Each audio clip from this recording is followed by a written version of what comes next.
Hello दोस्तों, मैं हूं आपका फ्रेंडली ट्यूटर घनश्याम और आज हम पढ़ने वाले हैं ऑर्गेनिक का सबसे इजी चैप्टर हैलोजन डेरिवेटिव। ये चैप्टर बहुत इजी है, बस आपको इसकी प्रैक्टिस करना जरूरी है क्योंकि प्रैक्टिस मेक्स परफेक्ट। पर ये वीडियो शुरू करने से पहले मैं आपको एक सजेस्ट करना चाहूँगा कि अगर आप इस चैनल पर नए हैं तो इस चैनल को सब्सक्राइब करके इस नॉलेज को उन लोगों तक पहुँचाने के लिए हमारी मदद करें जिनको इसकी सबसे ज़्यादा ज़रूरत है, और साथ ही बेल आइकन को प्रेस करना ना भूलें ताकि जब भी मैं वीडियो अपलोड करूं सबसे पहले आपको नोटिफिकेशन आए। तो चलिए दोस्तों शुरू करते हैं आज का हमारा topic physical properties of halogen derivative. Halogen derivatives की फिजिकल प्रॉपर्टीज हम देखने वाले हैं। सबसे पहली फिजिकल प्रॉपर्टी है फिजिकल स्टेट। अब हमारे पास कौन से स्टेट अवेलेबल है? सॉलिड है, लिक्विड है और गैस है। ठीक है, ऐसे 3 स्टेट हमारे पास अवेलेबल है। अब फिजिकल प्रॉपर्टीज जो है, ये फिजिकल स्टेट जो है वो डिपेंड करेगा साइज़ के ऊपर। ठीक है, हैलोजन डेरिवेटिव्स के साइज़ कैसे है उसके हिसाब से काम चलेगा यहाँ पे। अब देखते हैं कैसे डिपेंडेंट है। जैसा इसका साइज़ जो है बढ़ते जाएगा, किसका? हैलोजन डेरिवेटिव्स का साइज़ जैसे जैसे बढ़ते जाएगा वैसे वैसे उसका मास भी तो बढ़ते जाएगा, बराबर है। जितना साइज़ बढ़ेगा, जितना मॉलिक्यूल बड़ा होते जाएगा उतना ही उसका वेट भी बढ़ते जाएगा, मास भी उसका बढ़ते जाएगा, और जितना ज़्यादा मास बढ़ेगा उतने ही उसके एटम्स क्लोज आते जाएंगे। ठीक है, और जितना क्लोज आते जाएंगे हमारा फेज जो है वो चेंज होते जाएगा। वो कैसे चेंज होगा? गैस कन्वर्ट हो जाएगा लिक्विड में और लिक्विड कन्वर्ट हो जाएगा सॉलिड में। ऐसा हमारा जो स्टेट है वो चेंज होगा। अब इसके हिसाब से हमारे पास जो है लोअर हैलो अल्केन्स जो है वो रहेंगे हमेशा गैसियस स्टेट में। वो हमेशा कौन से स्टेट में रहेंगे? गैसियस स्टेट में। और जो हायर हैलो अल्केन्स है हमारे हायर हैलो अल्केन्स है वो रहेंगे लिक्विड या फिर सॉलिड स्टेट में। ठीक है, ये क्लियर है बात। दूसरी हमारी प्रॉपर्टी कौन सी है? कलर। अब कलर के बारे में हम क्या कह सकते हैं? Almost all haloalkanes are colourless in pure state. सारे के सारे हैलो अल्केन्स जो है वो प्योर स्टेट में कलरलेस रहेंगे। However, iodine and bromine can show color in presence of light. But iodine और ब्रोमीन जो है अगर इन प्रेजेंस ऑफ लाइट लेते हैं तो वो कलर शो कर सकता है। ऐसा क्यों? तो ऐसा इसलिए कि आयोडीन और ब्रोमीन जो है ये दोनों भी, इनका साइज़ है लार्ज। दोनों का साइज़ क्या है? बड़ा है। साइज़ बड़ा होने की वजह से इनकी जो आयोनाइजेशन एंथैल्पी होती है, ठीक है, आयोनाइजेशन एनर्जी जो है वो होती है लोअर आयोनाइजेशन एनर्जी। ठीक है, अब आयोनाइजेशन एनर्जी लो होने की वजह से इजीली एक्साइट कर सकेंगे ये इलेक्ट्रॉन को इजीली एक्साइट कर सकते हैं, इजीली। और ये इजीली इलेक्ट्रॉन को एक्साइट करने के वजह से इलेक्ट्रॉन ट्रांसफ़र होता है, इलेक्ट्रॉन शिफ्ट होता है, उसके वजह से हमको वो क्या करेगा? कलर शो करेगा। बट ये सब cases bromine, fluorine and chlorine में नहीं हो सकते क्योंकि इनका साइज़ क्या होता है? स्मॉल साइज़ होता है। इस वजह से इनकी आयनाइजेशन एनर्जी हायर रहेगी, इसलिए वो आयंस जो है, इलेक्ट्रॉन्स जो है वो एक्साइट नहीं कर पाएंगे, और इसीलिए फ्लोरीन और क्लोरीन जो है वो हमको कलर नहीं शो करेंगे। ठीक है, ये बात समझ गई। आयोडीन और ब्रोमीन कलर शो कर सकते हैं in presence of light, otherwise तो ये भी कलर शो नहीं करेंगे। और फ्लोरीन और क्लोरीन जो है वो उनको कोई भी कंडीशन अप्लाई कर दो वो हमको कलर नहीं शो करने वाले। अब इसके बाद की हमारी प्रॉपर्टी है सॉल्युबिलिटी। अब सॉल्युबिलिटी के लिए हमारे पास एक प्रिंसिपल था। कौन सा प्रिंसिपल था वो? Like dissolves like. वो क्या कहता था कि पोलर मॉलिक्यूल पोलर में डिजॉल्व होंगे, नॉन पोलर में।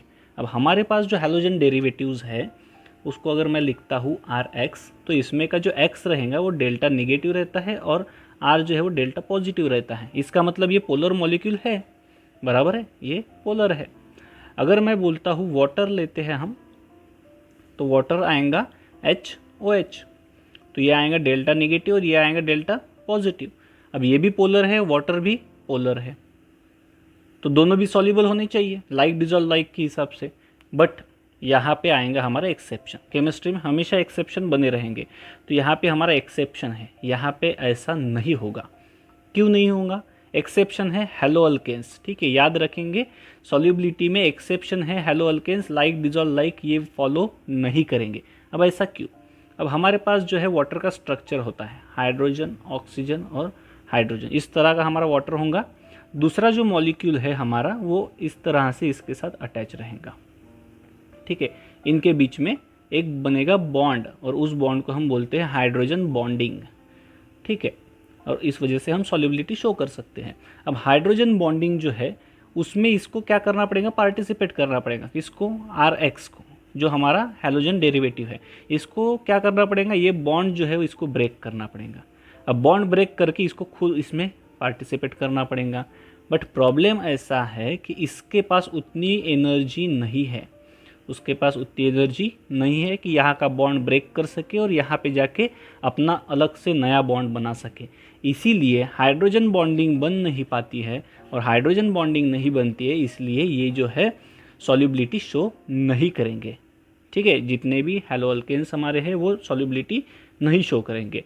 अब ये सॉल्युबल किस में होंगे फिर, तो ये सॉल्युबल होंगे नॉन पोलर में, ठीक है। अब पोलर में तो नहीं हो रहे, तो काय में होंगे, नॉन पोलर में सॉल्युबल होंगे। अब नॉन पोलर कौन से, जैसे हमारे पास है CCl4 है, बेंजीन ले सकते हैं, ठीक है, और भी है बहुत सारे हैं।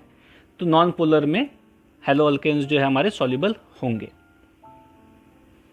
अब इसके बाद है हमारा melting point and boiling point. अब मेल्टिंग पॉइंट बॉइलिंग पॉइंट आपको बहुत अच्छे से पता है, बट फिर भी एक बार बता देता हूँ कि मेल्टिंग पॉइंट जो होता है वो होता है इक्विलिब्रियम किन के बीच में, सॉलिड और लिक्विड के बीच में, ठीक है, सॉलिड और लिक्विड के बीच में इक्विलिब्रियम जब होता है तब हम उसको बोलते हैं मेल्टिंग पॉइंट, ठीक है, इजी वे में हम देख रहे हैं। और बॉइलिंग पॉइंट हम किसे कहेंगे, जब लिक्विड और गैस के बीच में इक्विलिब्रियम रहेगा, बराबर है, लिक्विड और गैस के, यानी कि सॉलिड कन्वर्टेड इनटू लिक्विड और liquid converted into gas is called as boiling point.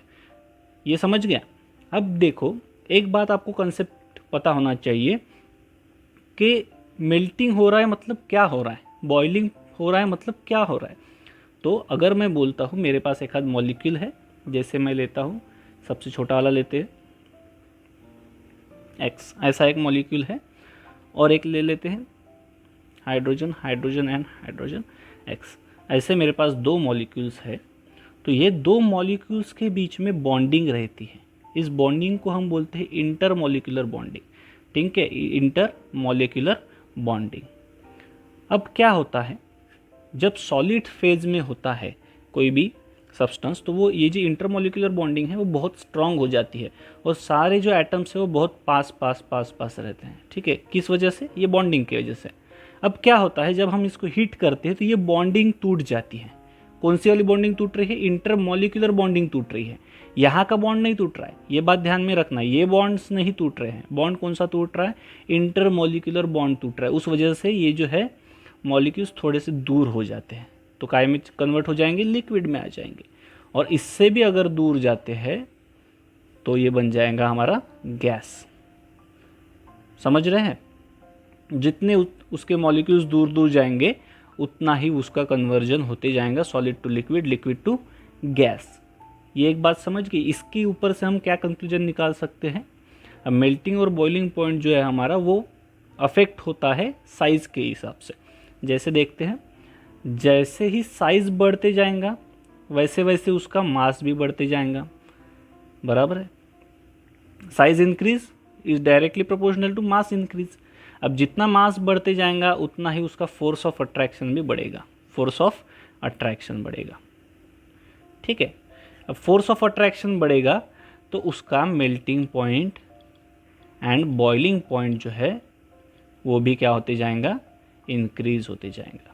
यानी कि जैसे जैसे साइज़ बढ़ेगी वैसे वैसे मेल्टिंग पॉइंट और बॉइलिंग पॉइंट बढ़ेगा।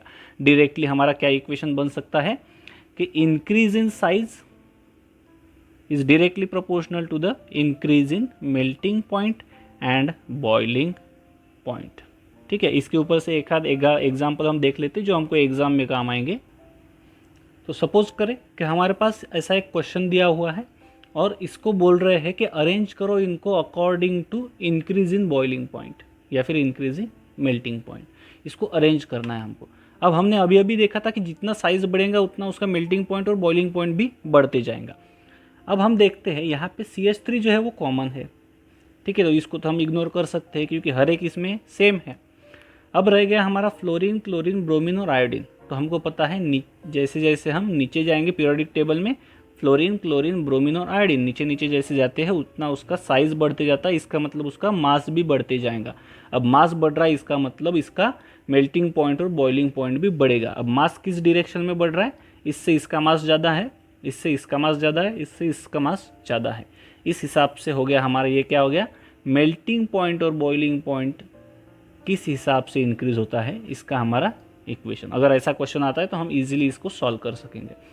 इन केस अगर हमको ऐसा दिया हुआ होगा कि हैलोजन एक ही है, सेम हैलोजन लिया जैसे कि CH3Cl, C2H5Cl, C3H7Cl, ऐसा अगर दिया हुआ है और बोल रहे इसको अरेंज करो अभी मेल्टिंग पॉइंट और बॉइलिंग पॉइंट के हिसाब से।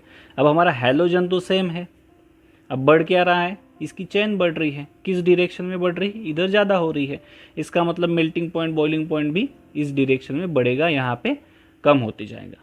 ये बात आपको क्लियर होगी। अभी हम देखते हैं आइसोमर्स। अब आइसोमर किसे कहते हैं, जिसका मॉलिक्यूलर फॉर्मूला सेम हो बट स्ट्रक्चरल फॉर्मूला डिफरेंट हो, जिसका मॉलिक्यूलर फॉर्मूला जो होता है वो सेम रहेगा बट उसका स्ट्रक्चर बदलती जाएगा, उसको हम बोलेंगे आइसोमर्स। सपोज अपन लेते हैं ब्यूटेन का C एंड C, ये हो गया एक आइसोमर, दूसरा ये हो सकता है, ठीक है, और तीसरा ये हो सकता है। ऐसे हमने 3 आइसोमर्स ले लिए, बराबर है। अब इसका हाइड्रोजन दे देते हैं, यहाँ पे आएंगे CH3, CH2 और CH2। यहाँ पे हैलोजन डालना पड़ेगा क्योंकि हम हैलोजन डेरिवेटिव्स के बारे में पढ़ रहे हैं। यहाँ पे भी CH3, CH2, CH and CH3।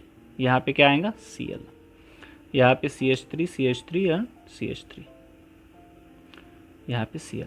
अब अगर हमको ऐसे आइसोमर्स दिए जिसका वेट तो सेम ही आएगा, बराबर है, इसका और इसका वेट सेम आएगा क्योंकि हाइड्रोजन, कार्बन और क्लोरीन का नंबर तीनों में सेम है, तो इसका वेट सेम है, बाकी सब सेम है। अब इसमें मेल्टिंग पॉइंट और बॉइलिंग पॉइंट में सबसे ज़्यादा किसका होगा और सबसे कम किसका होगा, वो किस हिसाब से निकालेंगे, तो इसको हम निकाल सकते हैं सरफेस एरिया के हिसाब से, सरफेस एरिया के हिसाब से, ठीक है। अब इसका सरफेस एरिया देखते हैं, इतना इसका सरफेस एरिया आया, इसका इतना सरफेस एरिया, इसका इतना सरफेस एरिया। जितना हम इधर जाते जा रहे हैं उसका सरफेस एरिया क्या होते जा रहा है, कम होते जा रहा है, क्योंकि मॉलिक्यूल जो है वो कॉम्पैक्ट होते जा रहा है। इसका सरफेस एरिया बड़ा है, इसका थोड़ा कम है, इसका और भी कम है, ठीक है। अब यहाँ पे थोड़ा बॉक्स बड़ा दिख रहा है इसलिए ऐसा नहीं समझेंगे कि ये बहुत साइज़ इसका बड़ा है, इसका साइज़ छोटा होते जाता है। तो जैसे जैसे इसका सरफेस एरिया बढ़ेगा वैसे वैसे उसका बॉइलिंग पॉइंट और मेल्टिंग पॉइंट बढ़ता है। हमारे पास क्या इक्वेशन हम बना सकते हैं, increase in surface area, surface area जितना बढ़ेगा उतना ही वो डायरेक्टली प्रोपोर्शनल रहेगा increase in melting point and boiling point, ठीक है। अब हमारा सरफेस एरिया इस साइड बढ़ रहा है, ये हमारा सबसे ज़्यादा सरफेस एरिया रहेगा, तो हमारा जो इक्वेशन बनेगा उस हिसाब से सबसे ज़्यादा मेल्टिंग पॉइंट बॉइलिंग पॉइंट इसका रहेगा, उसके बाद इसका और उसके बाद इसका। तो सबसे ज़्यादा सरफेस एरिया इसका है इसलिए इसका मेल्टिंग पॉइंट और बॉइलिंग पॉइंट सबसे ज़्यादा रहेगा। या फिर अगर आपको ये नहीं समझ में आता है तो और एक सबसे इजी इक्वेशन हम बना सकते हैं, कैसे, जितना ब्रांचिंग बढ़ेगा उतना ही मेल्टिंग पॉइंट बॉइलिंग पॉइंट कम होते जाएगा, ठीक है। अब इधर ब्रांचिंग बढ़ती जा रही है इसलिए इसका मेल्टिंग पॉइंट और बॉइलिंग पॉइंट धीरे धीरे कम होती जा रहा है। ये इन्वर्सली प्रोपोर्शनल, अगर सरफेस एरिया के साथ हम कंपेयर करते हैं तो वो डायरेक्टली प्रोपोर्शनल, ठीक है। ये भी इक्वेशन आप यूज़ कर सकते हैं और ये भी इक्वेशन यूज़ कर सकते हैं। इसके साथ साथ हमारे पास एक अभी नोट हम लिख सकते हैं। हमारा नोट कैसे बनेगा कि haloalkanes have higher melting point and boiling point than parent alkanes, यानी कि जितने भी हमारे हैलो अल्केन्स है उसका मेल्टिंग पॉइंट और बॉइलिंग पॉइंट हमेशा ज़्यादा रहेगा पेरेंट से। ऐसा क्यों बोल रहे हैं, क्योंकि जितने भी हैलो अल्केन्स बनेंगे उसमें क्या रहेगा, पेरेंट सपोज मैंने ले लिया CH4, तो उसका हैलो अल्केन्स बनाने के लिए क्या करेंगे हम, CH3 और साथ में आयोडीन लगाएंगे, या फिर CH3 और ब्रोमीन लगाएंगे, CH3 और क्लोरीन लगाएंगे, या फिर फ्लोरीन लगाएंगे, यानी कि हैलोजन एक्सचेंज करेंगे। बट हैलोजन एक्सचेंज किसके साथ कर रहे हैं, हाइड्रोजन के साथ, तो हमेशा हाइड्रोजन से इसका तो वेट ज़्यादा ही रहेगा, इसलिए पेरेंट से इसका वेट हमेशा क्या बनेगा, ज़्यादा बनेगा। इसलिए हमारा इक्वेशन यानी हमारा एक नोट क्या बन सकती है कि haloalkanes have higher boiling point and melting point than parent alkane. ये चीज़ हमेशा हमको याद रखना है। अब हम देखते हैं हैलो अरीन्स और जिसको हम बोलते हैं अरील हलाइड के बारे में। इसमें हमारे पास 3 टाइप के स्ट्रक्चर होते हैं, ऑर्थो और मेटा, पैरा। ठीक है, अब ऑर्थो का स्ट्रक्चर कैसे बनेगा, क्लोरीन के हिसाब से यहाँ पे ऑर्थो बन जाएगा, तो ये हो गया हमारा ऑर्थो। मेटा कैसे बनेगा, इस पोजीशन के हिसाब से यहाँ पे हमारा मेटा बनेगा, तो ये बन गया हमारा मेटा। और पैरा इस पोजीशन के हिसाब से यहाँ पे हमारा पैरा बनेगा, तो ये हो गया हमारा 3 स्ट्रक्चर। अब इसमें अगर हमको मेल्टिंग पॉइंट और बॉइलिंग पॉइंट निकालने को कहे तो कैसे बनाएंगे, ये ऑर्थो मेटा पैरा। अब इसमें आपको एक चीज़ याद रखना है कि इसका बॉइलिंग पॉइंट जो है वो हमेशा बहुत ही पास में रहेंगे, यानी कि नियरली सेम रहेगा, नियरली सेम ही रहेगा, बहुत ही पास पास रहता है, बहुत ही क्लोज रहता है एक दूसरे के। ठीक है, बट मेल्टिंग पॉइंट जो है वो वेरिएशन शो करने वाला है आपको। मेल्टिंग पॉइंट क्या करेगा, वेरिएशन शो करेगा, वेरिएशन देगा। अब क्यों देगा, मेल्टिंग पॉइंट वेरिएशन देगा ज्योमेट्री की वजह से। ठीक है, बॉइलिंग पॉइंट में इसका कुछ ज़्यादा मतलब नहीं है। वेरिएशन किस वजह से देगा, ज्योमेट्री और इंटरमोलिकुलर फोर्सेस, उसकी ज्योमेट्री कैसे बनती है और साथ साथ इंटरमोलिकुलर फोर्सेस, उस वजह से बनेगा। अब पहले देख लेते हैं बॉइलिंग पॉइंट। ठीक है, अब बॉइलिंग पॉइंट जो है उसका क्या ऑर्डर आएगा, ऑर्थो सबसे ज़्यादा रहेगा, फिर प्यारा और फिर मेटा। क्यों, इसका ऑर्थो का मेल्टिंग पॉइंट आता है 453 डिग्री केल्विन। ठीक है, आप केल्विन में स्टैंडर्ड यूनिट जो है वो डिग्री केल्विन ही लिखते हैं, बट हम प्रोनाउंस कैसे करते हैं, सिर्फ केल्विन करते हैं, एक्चुअल में उसका डिग्री केल्विन ही होता है।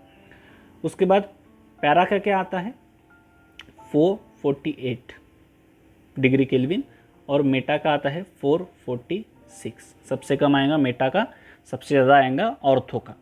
अब जो है मेल्टिंग पॉइंट के हिसाब से चेंज होगा। क्यों चेंज होगा, अब मेल्टिंग पॉइंट में आप देखें सबसे ज़्यादा आएगा पैरा का। क्यों पैरा का आएगा, क्योंकि पैरा की ज्योमेट्री जो है वो लीनियर ज्योमेट्री है। अब लीनियर ज्योमेट्री होने की वजह से इस टाइप की कुछ ज्योमेट्री बनती है, लीनियर ज्योमेट्री आ गई। अब इसको फिक्स होने के लिए बहुत ईजी जाता है। देखिए इसका जो क्रिस्टल लैटिस बनेगा वो बहुत ही स्ट्रांग बन जाएगा और इसमें एक दूसरे में फंसने के लिए उनको बहुत ही ईज जाएगा। ठीक है, ईजीली वो एक दूसरे में फंस सकते हैं, तो वो बहुत ही क्लोजली पैक्ड हो जाएंगे। अब जब क्लोजली पैक्ड होंगे तो उसके अंदर के इंटरमोलिकुलर फोर्सेस जो है वो भी बढ़ जाएंगे, और इंटरमोलिकुलर फोर्सेस बढ़ने की वजह से उसको तोड़ना थोड़ा सा डिफ़िकल्ट हो जाएगा। इसीलिए इसमें क्या हो जाएगा, कन्वर्ट हो जाएगा। इसमें सबसे ज़्यादा कौन आएगा, पैरा, उसके बाद ऑर्थो और उसके बाद मेटा। ये किसकी बात कर रहे हैं हम, मेल्टिंग पॉइंट की, और ये किसकी बात थी, बॉइलिंग पॉइंट की। ठीक है, अब मेल्टिंग पॉइंट में क्या आया था हमारा, पैरा, ऑर्थो और मेटा। अब पैरा का क्या आएगा 323, इसका आएगा 256 और ये आएगा 249। ठीक है, किस वजह से आ रहा है, क्योंकि क्लोजली पैक्ड है तो बॉन्ड को तोड़ना डिफिकल्ट हो जाएगा। क्यों, क्योंकि लीनियर ज्योमेट्री है ना, लीनियर ज्योमेट्री है तो एक दूसरे में जल्दी फंस जाएगा, ये एक दूसरे में फंस नहीं पाएगा। ठीक है, इसी वजह से।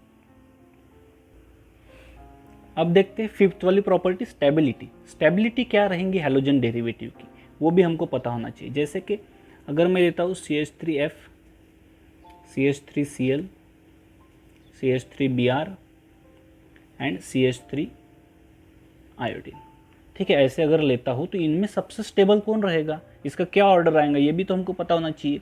अब ये सब किसके ऊपर डिपेंड रहेगा, साइज़ के ऊपर। कैसे, अब यहाँ पे C का साइज़ तो सेम ही रहेगा। ठीक है, C का साइज़ सेम ही रहेगा। अब इसमें साइज़ किसका बढ़ेगा, जो फ्लोरीन, क्लोरीन, ब्रोमीन और आयोडीन है, जो हमारे हैलोजन्स है, उसका साइज़ धीरे धीरे बढ़ते जाएंगे और सबसे ज़्यादा साइज़ किसका होगा, आयोडीन। ठीक है, इधर साइज़ हमारा बढ़ रहा है। अब साइज़ बढ़ रहा है, इसका मतलब इसमें के बॉन्ड भी बढ़ते जाएंगे। सबसे बड़ा बॉन्ड साइज़ किसका हो जाएगा, बॉन्ड लेंथ किसकी बढ़ेगी, आयोडीन की। जितनी बॉन्ड लेंथ ज़्यादा है उतना उसको ब्रेक करने के लिए हमको ईजी जाता है, ये आपको पता है। तो बॉन्ड ब्रेकिंग ईजी हो जाएगा क्योंकि इसमें साइज़ डिफरेंस बहुत ज़्यादा है, इसलिए सबसे ज़्यादा स्टेबल कौन रहेगा, हमारा CH3F। ठीक है, फ्लोरीन, फिर क्लोरीन, फिर ब्रोमीन और सबसे वीक रहेगा हमारा आयोडीन, इसलिए इसकी स्टेबिलिटी बहुत कम रहेगी और सबसे ज़्यादा स्टेबल रहेगा हमारा CH3F। ठीक है, अब देखते हैं डेंसिटी। अब आपको पता है डेंसिटी हम हमेशा किसके साथ कंपेयर करते हैं, हम हमेशा कंपेयर करते हैं उसको वाटर के साथ। ठीक है, अब वाटर की डेंसिटी कितनी आती है, 0.99 कुछ तो भी आता है। ठीक है, जो आपको पता है। अब क्या आती है उसको हम अप्रॉक्सीमेट पकड़ते हैं 1। अब उसको हम कंपेयर करते हैं वाटर के साथ हमेशा, हर किसी की डेंसिटी। अब देखते हैं फ्लोरीन एंड क्लोरीन की जो डेंसिटी है वो हमेशा क्या रहेगी, कम रहेगी किसके साथ, वाटर के साथ, यानी वाटर के हिसाब से इसकी हमेशा कम रहेंगी। अब वाटर की कितनी है, 0 पॉइंट में आती है 99, बट हम यहाँ पे कितना पकड़ रहे हैं, अप्रॉक्सीमेटली 1। तो हमेशा फ्लोरीन और क्लोरीन की डेंसिटी जो है वो 1 से कम रहेंगी। बट ब्रोमीन और आयोडीन जो है, ब्रोमीन और आयोडीन जो है उसकी ज़्यादा रहेगी किसके हिसाब से, वाटर के कंपैरिजन में। वाटर के कंपैरिजन में ये ज़्यादा विस्कस रहेगा, ज़्यादा गाढ़ा रहेगा और ये थोड़ा सा पतला रहेगा। समझ रहे हैं ये बात। अब देखते हैं ऑर्डर और स्मेल।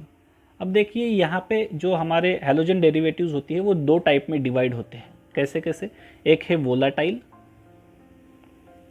और दूसरे होते हैं नॉन वोलाटाइल। ठीक है, नॉन वोलाटाइल।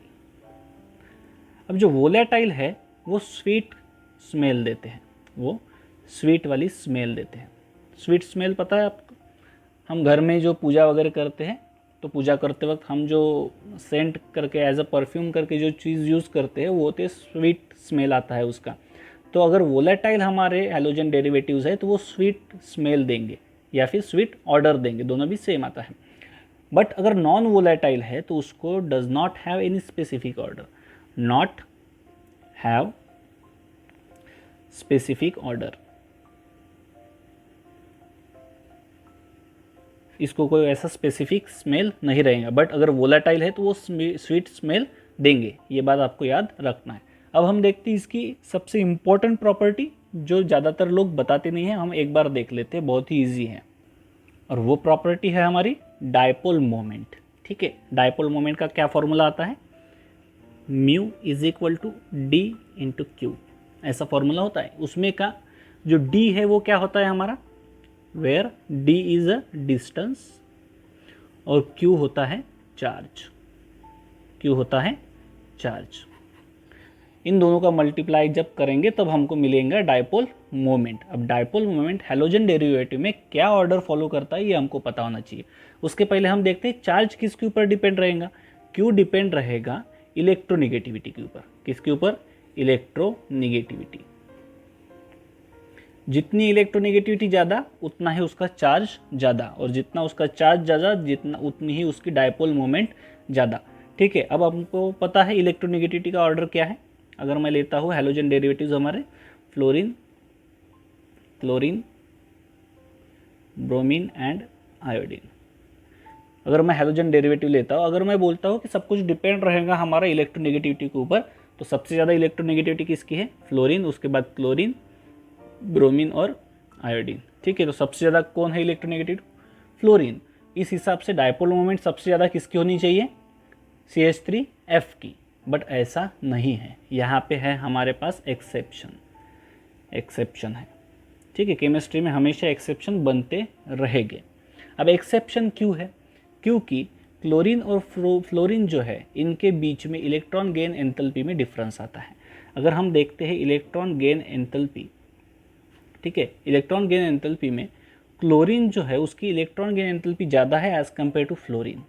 ठीक है, क्यों क्लोरीन की क्यों ज़्यादा है, क्योंकि इसमें इलेक्ट्रॉन जो रिपल्शन होता है वो कम होता है, इसमें इलेक्ट्रॉन रिपल्शन जो है वो लेस होता है। उस वजह से क्या होता है कि ये इलेक्ट्रॉन एक्सेप्ट करने के लिए रेडी रहता है, और इलेक्ट्रॉन एक्सेप्ट करने के लिए रेडी है, इस वजह से इसकी इलेक्ट्रॉन गेन एंथैल्पी ज़्यादा होती है एज़ कम्पेयर टू फ्लोरीन, और इसी वजह से यहाँ पे एक्सचेंज होगा। अब यहाँ पे क्या बनेगा ऑर्डर, अब बनेगा CH3Cl। सबसे ज़्यादा किसका डायपोल मोमेंट रहेगा, CH3Cl का, उसके बाद CH3 फ्लोरीन का, उसके बाद CH3Br और आयोडीन, CH3 आयोडीन। ये वाला ऑर्डर फॉलो होगा। सिर्फ हमारा एक्सेप्शन किस में है, CH3F और CH3Cl में। Thank you for watching this video. ये वीडियो आपको कैसा लगा ये कमेंट सेक्शन में ज़रूर बताएं, क्योंकि आपके यही कमेंट मुझे नए वीडियो बनाने के लिए इंस्पिरेशन देते हैं। और साथ ही ये वीडियो व्हाट्सएप और फेसबुक के माध्यम से आपके दोस्तों के साथ ज़रूर शेयर करें, क्योंकि शेयर करने से नॉलेज बढ़ता है।